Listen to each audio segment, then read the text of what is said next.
In a post-pandemic world, employee expectations have pivoted and demands on HR departments have reached all new levels. We're still in Q1 of 2024, and I wanted to get into a little bit more of this with an HRSD expert who's been in the game for over 25 years. So without further ado, let's welcome Lynn Ballerini to 100 Days of Service Now. Welcome to the stream, Lynn.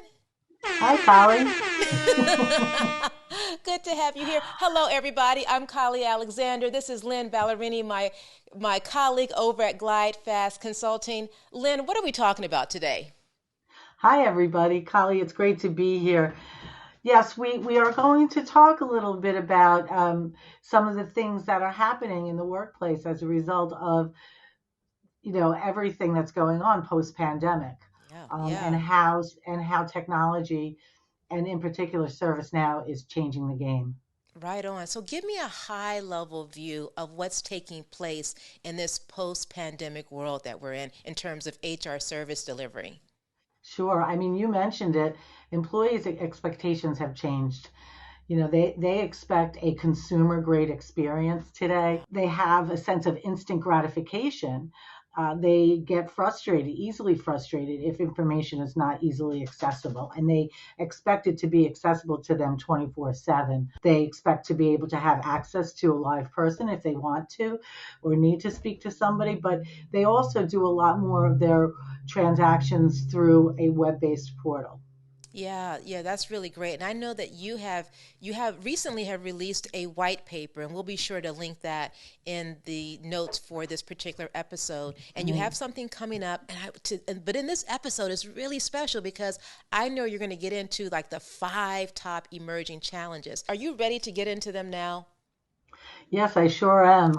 And Jay's comment, I find it very interesting because I'm learning that often ServiceNow comes into an organization through their ITSM part 100%. of their, and then later it comes into HR. In my experience, I've done it the other way as well, where HR was groundbreaking in implementing HR service delivery through ServiceNow. Sure. So you can do it either way, but it really is a game changer. Absolutely.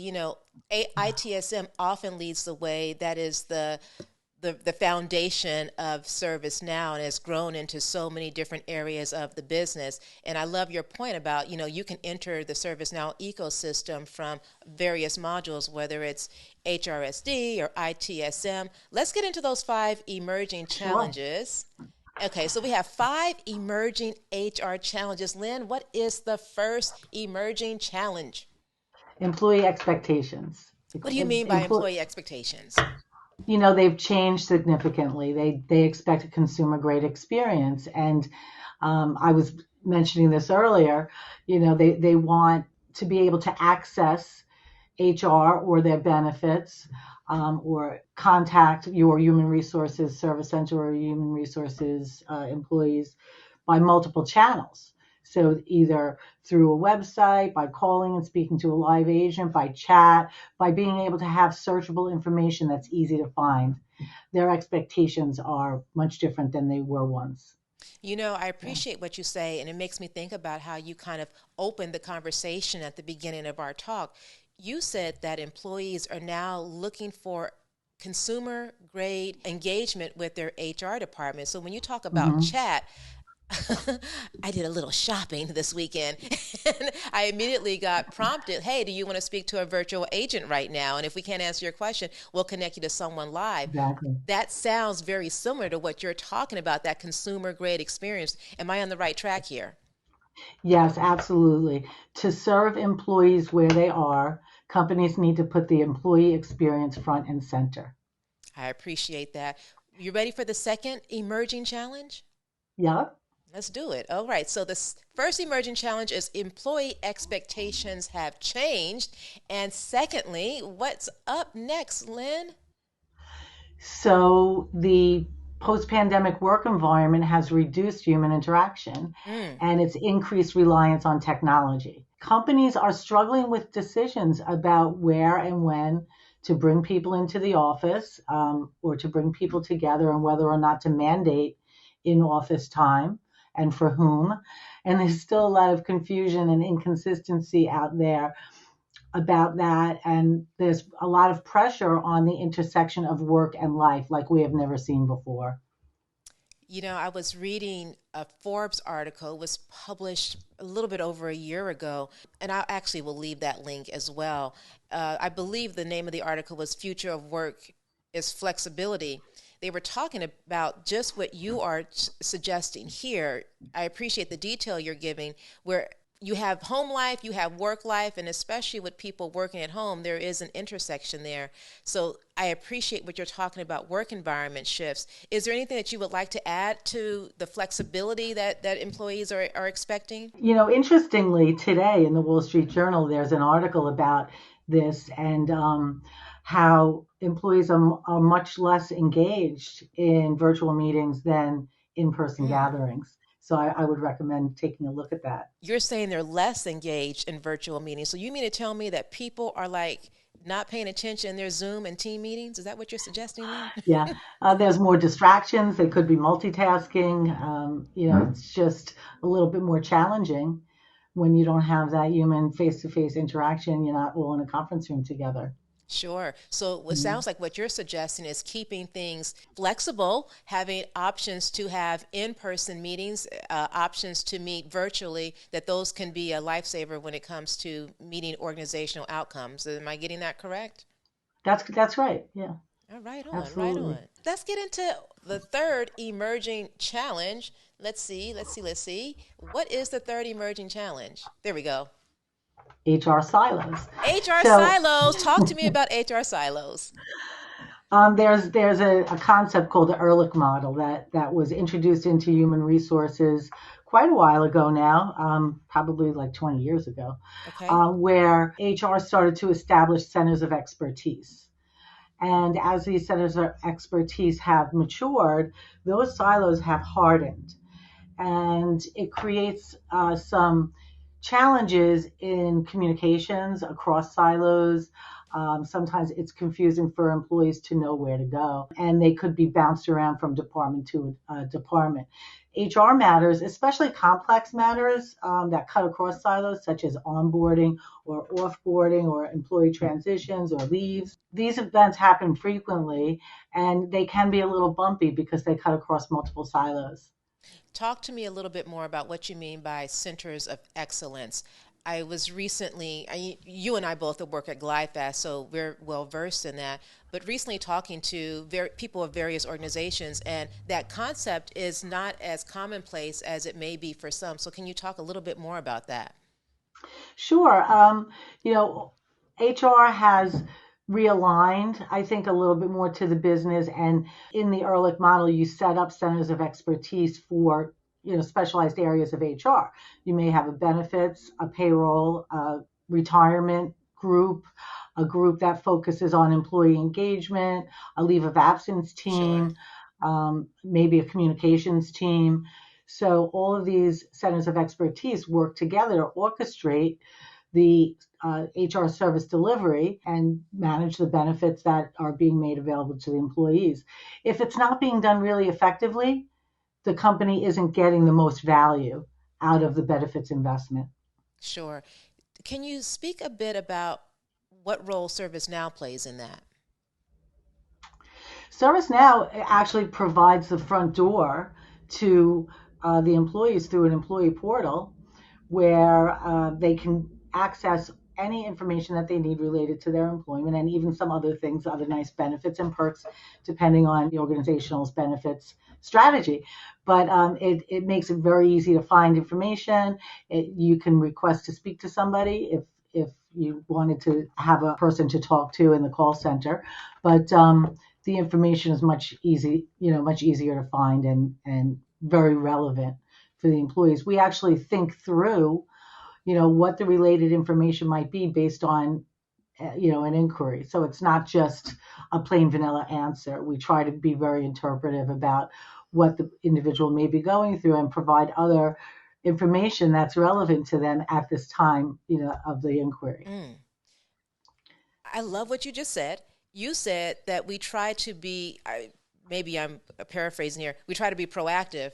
So if, say, an employee comes to the employee portal and they're asking for bereavement time or some type of change of life, what walk me through or tell me a little bit more about what might be some of the predictive aspects of what would also be offered to that employee or during that employee experience.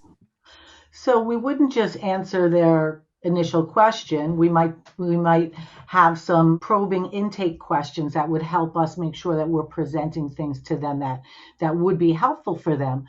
You know, think about it, when they're reaching out to HR, it's not usually to say thank you for my last raise, or I really appreciated getting paid time off last week, PTO.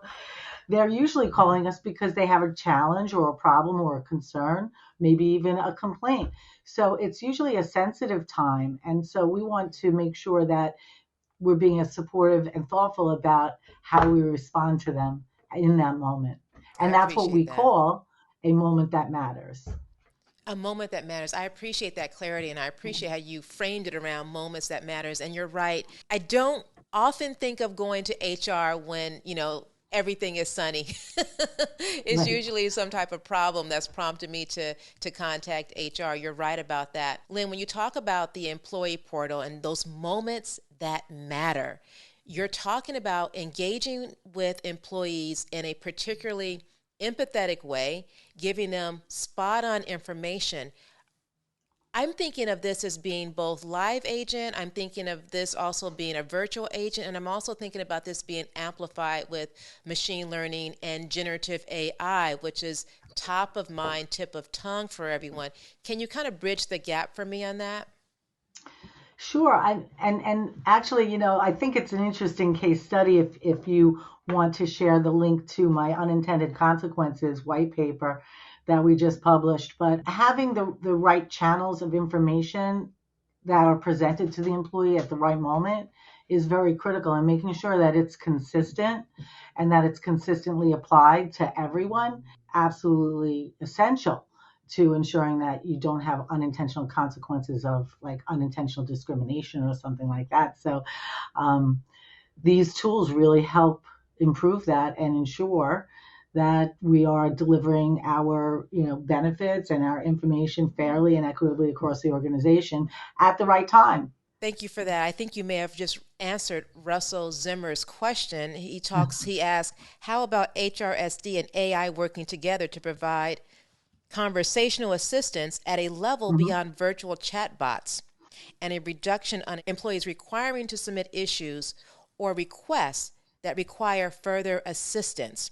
Obviously, AI should also provide workflows for escalation if required. Lynn, you can speak to that about the escalation point, right? Well, and AI enhancements were released, I think, in this last upgrade into Vancouver. Yeah. So, as you may know, ServiceNow does upgrades very organically. I think there are two a year. They constantly push the envelope in getting the most modern technology that is available. And AI was a big push in this last instance. So we do have that functionality, and it's very, very helpful, tremendously valuable to HR in particular as we determine what benefits to bring to the organization for the employees. I appreciate that so much. Just recently, we were at ServiceNow Sales Kickoff last Mhm. month in January 2024, and I happened to run into Dave Wright, Chief Innovation Officer at ServiceNow. He's been doing, and if you don't follow Dave Wright, be sure you do follow him on LinkedIn. And if you don't follow Lynn Ballerini, be sure you also follow her because on her thread, on her feed, you can find a link to that white paper that she's talking about. When I saw Dave Wright, he has been talking about in his writings about the imperative in 2024 with generative AI to take it from just a novelty to really put generative AI to work, which is basically like a slogan now within ServiceNow. So I appreciate how you're talking about generative AI and how it's accessible in the here and now for organizations to take advantage of to find greater employee satisfaction. I want to move on because we can go on and actually let's go on to number 4. So great talking to you, Lynn. What is the fourth? Emerging HR challenges in a post-pandemic world. What is number 4? Employee engagement. So Employee engagement. yes. Take it. And, a lot of what we've been discussing really points to the fact that employee engagement is threatened by many factors. Personal needs that conflict with work demands, physical distance, fewer in-person meetings, frequent, if not constant, organizational challenges, and then the unknown future, the political landscape, wars, ongoing pandemic fears, illness, you name it. So employee engagement is a challenge for organizations. Pre-pandemic or post-pandemic, employee engagement is always a thing. I want to get into to number 5. And then after that, we're going to talk about a special webinar that you have coming up. And folks, if you see a QR code on the screen now, you can go ahead and scan that, and that will take you to a landing page to sign up for Lynn's free webinar. And if you're viewing this from your phone, you can also grab the link from the description of this video. We'll talk a little bit more about that in a moment. Lynn, tell us, what is the 5th emerging challenge in HR service delivery in a post-pandemic world? Feedback and morale. Turnover is very high these days. According to the Gallup survey, I think they said that 69% of employees are more likely to stay with a company for 3 years if they experienced a great onboarding journey. So that's and 3 years is considered to be above the average, right? 3 more, yeah, because turnover is very high right now. Having feedback is very important. ServiceNow provides a vehicle for getting feedback from our people. There are surveys, but there's also information that is now accessible to HR based on what people are looking at in the knowledge base, what kind of questions they're asking. We have a lot more data and analytics available to us today to help us be much more proactive with employee engagement and morale. Lynn, talk to me a little bit about, you have a webinar that's coming up end of month, February 29th, 2024. Tell us a little bit about the webinar. So it's about understanding the onboarding value proposition. Onboarding is a critical step in the newcomer experience. And once they accept their offer, they are at the highest peak of their level of engagement as they're preparing to start with the new company. Onboarding sets the stage for the employee's success. And too often, this process breaks down and makes the newcomer feel unwelcome because there are a lot of activities that need to occur across multiple departments, IT, HR, facilities, etc. So when those breakdowns happen, it's very uncomfortable for the newcomer. We want to make sure that we deliver a seamless onboarding experience, get to leverage the value of that employee's level of engagement at the time that they're onboarded. If I may, I want to ask you a couple things. The first thing I want to ask you about is that I remember you just mentioned about retention being at about 3 years when the onboarding experience is seamless, right? Yes. When you talk about a seamless onboarding process, it makes me think of the costs that organizations incur with turnover. And you mentioned the height of engagement is during that onboarding process. Can you speak a little bit more about why organizations need to be paying greater attention to what that onboarding process looks like? I kind of explained it already, but I know in our conversations you've had so much to say about it, and I thought it was be very beneficial for our audience to hear it now. Well, first, there is a statistic that is pretty well known in HR circles that the cost of replacing an individual is 150% of their annual compensation. So there's real dollars and cents associated with high turnover. Never mind the intellectual property that leaves with the organization when the person left, or the investment that you've made on training and developing them, the disruption to the organization as well. With a very effective onboarding program, the individual feels welcome, they're engaged, they have a sense of purpose and loyalty. And so we do see that it significantly reduces turnover in the organization. How does ServiceNow support these type of onboarding processes that you talk about? From the moment the person accepts their offer, we can present to them a a version of the new hire portal that shows them where their office might be. It might introduce them to a mentor or a transitional coach. It could begin to initiate some of the training, pre-boarding even, so that on the day one, they're ready to go. They know the company policies. They've already reviewed those.